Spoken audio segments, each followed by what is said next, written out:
Halo teman-teman semuanya, kembali lagi di channel Fakta Hijau yang akan membahas isu-isu lingkungan hidup yang terjadi di sekitar kita.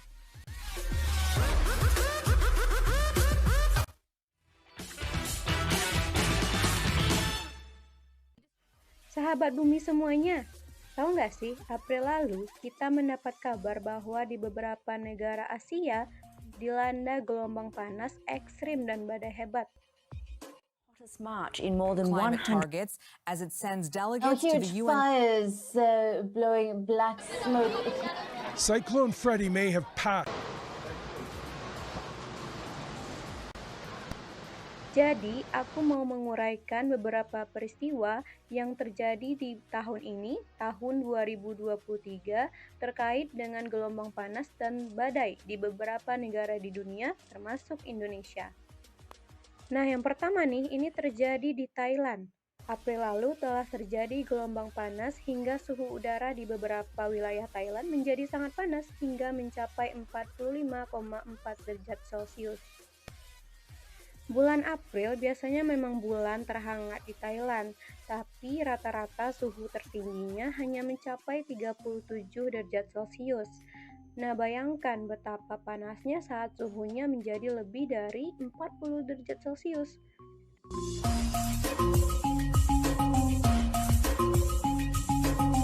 Selanjutnya, siklon tropis Freddy telah menghantam Malawi pada Maret 2023 lalu sehingga menewaskan 499 orang.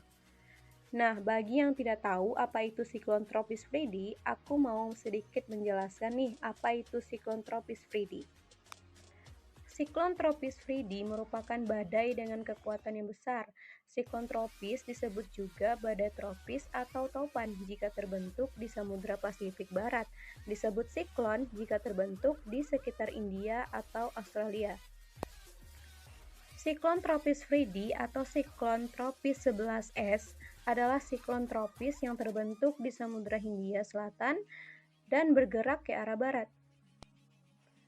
Nah, siklon tropis Freddy ini pada bulan Maret 2023 lalu melanda Mozambik dan Malawi sehingga menewaskan sekitar 499 orang, melukai sejumlah orang, dan meninggalkan jejak kehancuran saat melanda Afrika bagian selatan. Menurut Organisasi Meteorologi Dunia, Freddy adalah salah satu badai terkuat yang pernah terjadi di belahan bumi selatan dan bisa menjadi siklon tropis terlama.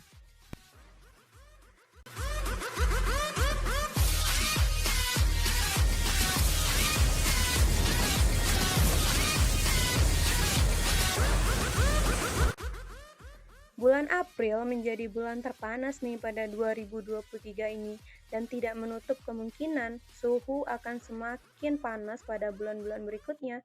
Bahkan nih sejak 1 April 2023 lalu, suhu permukaan laut mencapai 21,1 derajat Celcius selama 6 hari berturut-turut.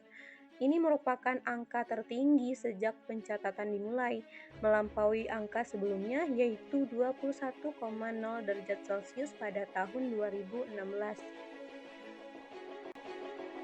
Terus apa sih dampak dari kenaikan suhu laut terhadap kehidupan? Naiknya suhu lautan ini cenderung menyebabkan peningkatan kematian hewan laut. Terlebih lagi, cuaca akan semakin ekstrim dan permukaan laut akan naik di seluruh dunia.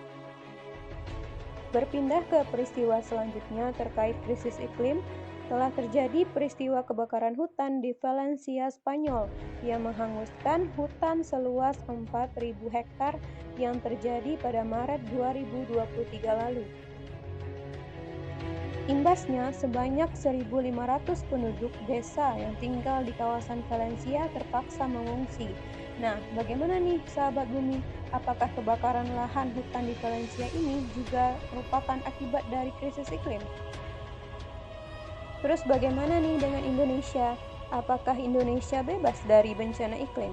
Tentunya tidak, bahkan sekitar 804 bencana terkait iklim telah melanda Indonesia di sepanjang 2023 ini. Dan BMKG bahkan sudah mewanti-wanti pada 2022 lalu agar semua pihak untuk bersiap menghadapi terjangan bencana hidrometeorologi akibat tingginya curah hujan tahun 2023 yang diperkirakan akan melebihi rata-rata atau melebihi batas normal.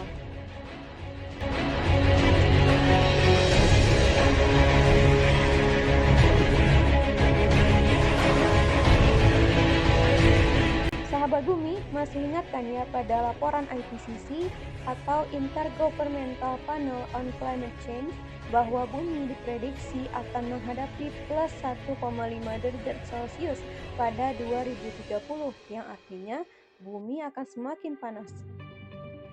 Sebenarnya, kita berada masih jauh dari jalur mencapai 1,5 derajat Celcius, tapi masih ada peluang sebenarnya untuk kita berbenah dengan melakukan aksi iklim yang serius, diantaranya dengan percepatan transisi energi. Seperti yang kita lihat, Indonesia masih bergantung dengan sumber energi batu bara untuk memenuhi kebutuhan listrik di dalam negeri dan negara-negara tetangga di Asia. Jadi sudah saatnya nih kita beralih dari bahan bakar fosil ke bahan bakar yang lebih ramah lingkungan. Sahabat Bumi semuanya, sekian video kali ini. Kurang dan salah aku mohon maaf, dan jika sahabat Bumi ingin menambahkan silahkan ditambahkan di kolom komentar. Dan jangan lupa untuk like, share, and subscribe channel Fakta Hijau agar tidak ketinggalan dengan informasi-informasi selanjutnya terkait lingkungan hidup. Terima kasih dan sampai jumpa di video berikutnya.